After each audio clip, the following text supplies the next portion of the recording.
지영은 집안일을 열심히 하고 있습니다. 그리곤 현타가 오지게 오죠. 남편은 정신과 전문의를 찾아가 아내에 대한 이야기를 조심스럽게 상담을 받는데요. 퇴근 후 집에 온 남편은 자신이 딸을 목욕시키겠다며 팔을 걷어붙입니다. 아내는 팔목이 아픈데요. 의사가 밥은 밥통이 해주고 빨래는 세탁기가 해주는데 왜 아프냐고 물었답니다. 아픈 사람한테 왜 아프냐고 묻는 게 말이 돼? 그러게 이번 명절 때 남편은 피곤하다며 부모님 댁인 부산까지 내려가지 말자고 합니다.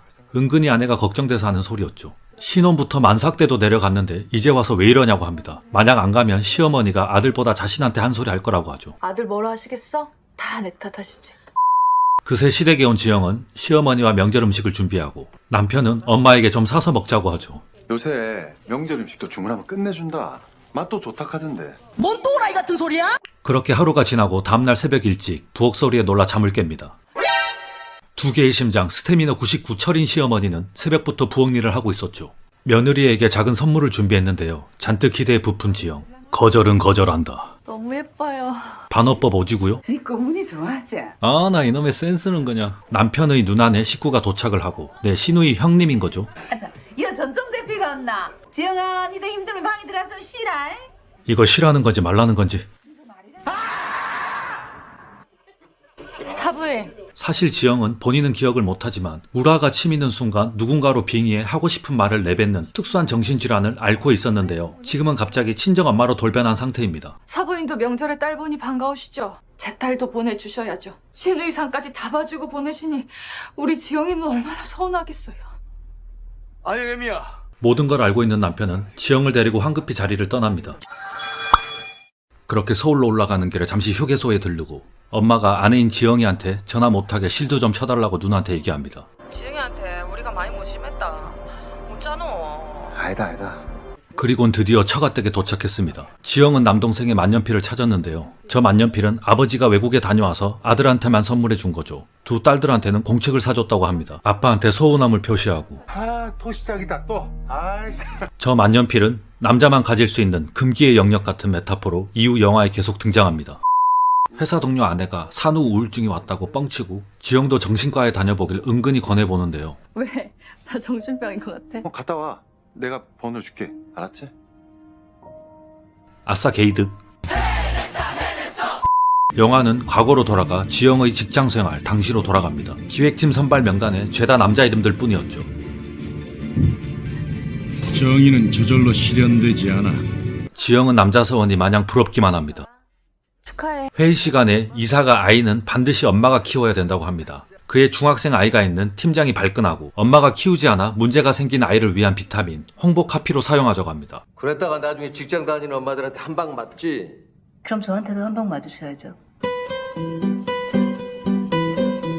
아이 김 팀장 무슨 말을 못하게 무섭게 왜 그래? 부하 직원들 사이에서는 김 팀장이 무섭기로 꽤나 악명이 높은가 봅니다. 그때 김 팀장이 지영을 부르고 잠깐 내 방으로 와요. 일을 잘했다고 칭찬을 받죠. 지영은 용기 내서 기획팀 발령권을 물어보는데요. 전 왜 기획팀에 안 데려가셨어요? 아무래도 여사원들은 결혼과 육아 때문에 좀 힘들잖아. 전 결혼하고 아이 낳더라도 잘해 나갈 수 있어요. 팀장님처럼요. 하지만 지금의 현실은 빵집 아르바이트를 해볼까 지영은 고민을 하는 신세입니다. 집으로 돌아가는 길에 옛 직장 동료로부터 전화가 왔습니다. 둘은 집에서 만나 잠시 이야기를 나누는데요. 넌 이렇게 마시가고 있는데 대현 씨 어쩌려고 이렇게 때깔이 좋니? 네, 그는 바로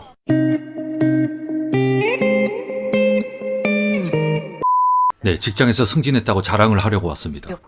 축하해 언니. 축하해. 아무튼 부럽다.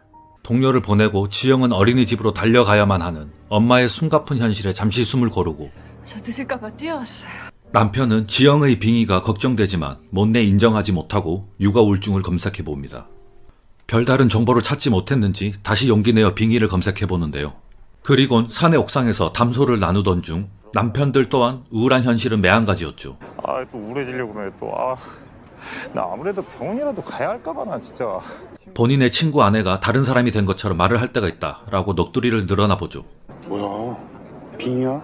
접신? 그런 미친 여자들은 사회적으로 격리를 시켜야 돼. 받아요 덮쳐라. 미안. 다 먹은 줄 알았어. 그날 밤 속상한 마음에 맥주를 한 캔 하다 지영의 눈치를 봅니다. 아내의 상태를 말해야 되나 말아야 되나 고민스럽죠. 지영은 낮에 본 빵집에 오전에 알바를 해볼까 남편에게 말하지만 버럭 화를 냅니다. 사실 걱정이 돼서 그런 거였죠. 누가 너보고 그런 알바하래? 차마 아내가 정신적으로 아프단 말을 꺼내지 못합니다. 소파에선 잠이 들곤 새벽에 인기척에 잠을 깼는데요. 지영이 혼술을 하고 있습니다. 지영은 또 한 번 누군가로 빙의해 돌변해 있었죠. 차승현이란 인물은 지영의 대학 시절 동아리 선배입니다. 애를 낳다가 죽은 인물이죠. 요즘 지영이 많이 힘들 거야. 아직도 내가 한여름에 덜덜 떨면서 고백하던 20살 차승현으로 보이는 거야? 정신과 상담사에게 어제 겪었던 일을 모두 털어놓고 과연 지영은 마음의 병을 고치고 행복해질 수 있을까요?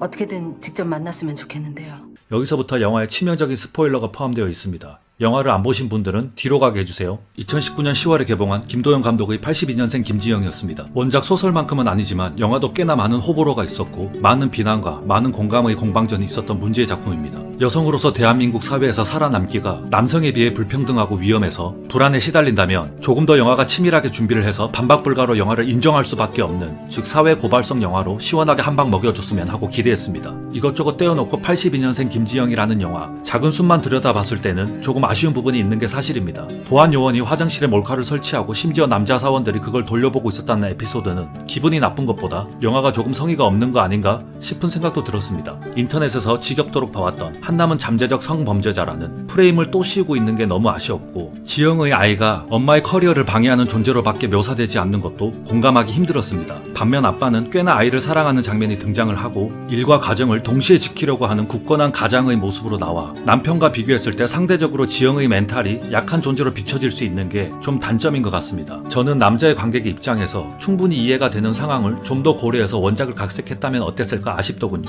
지영이 대한민국 여성으로서 살아왔던 그리고 겪어왔던 일말의 발자취가 그녀를 이렇게 만들었다 하기에는 등장하는 플롯들이 너무 대충 넘어갑니다. 런닝타임을 늘려서라도 혹은 다른 에피소드들을 줄여서라도 저 정도면 이 사회가 너무하다, 부글부글 끓게 만들어야 된다고 생각합니다. 그래야 후반 누군가의 엄마, 아내가 아니라 나 김지영이라는 독자적인 한 개인이 당당히 세상에 맞서 일어나는 장면이 더 큰 울림으로 다가오지 않았겠느냐 아쉽기만 합니다. 초반부터 김지영이 빙의를 한다는 설정에 굉장히 의아해했는데 이 설정을 어떻게 수습하려고 그러지? 뭐지, 초반용 맥거핀인가? 도무지 감도 안 잡혔는데 마지막에 김지영이 외할머니로 빙의해 자신의 엄마에게 말합니다. 네가 그 꽃다운 나이에 오빠들 뒷바라지 하느라 청계천 미신공장에서 얼굴 헬스케져서 월급 받아올 때 가슴이 찢어졌다. 이 대사는 영화의 가장 하이라이트이자 큰 감동을 줬습니다. 오히려 김지영 세대보다 이 전 세대 여성의 삶을 영상 없이 대사로만 쳐도 뭉클하더군요. 과거 시대부터 여성의 낮은 인권 등 모든 것들이 이해가 되는 좋은 연출이었습니다. 할머니의 할머니부터 전해져 왔던 억압된 여성의 이데올로기를 시대로부터 세대로부터 이제는 대물림을 멈추고 여성으로서 당당한 사회 구성원이 돼야 한다는 김도영 감독의 메시지가 명확해지는 순간이었습니다. 82년생 김지영은 다소 아쉬운 부분이 있지만 그래도 이런 영화가 만들어졌다는 거에 박수를 쳐주고 싶습니다. 첫 술에 배부를 순 없는 거죠. 영화가 좀 더 치밀했다면 아쉬움은 남지만 벌써 이런 영화가 투자가 되고 흥행도 되고 했던 것이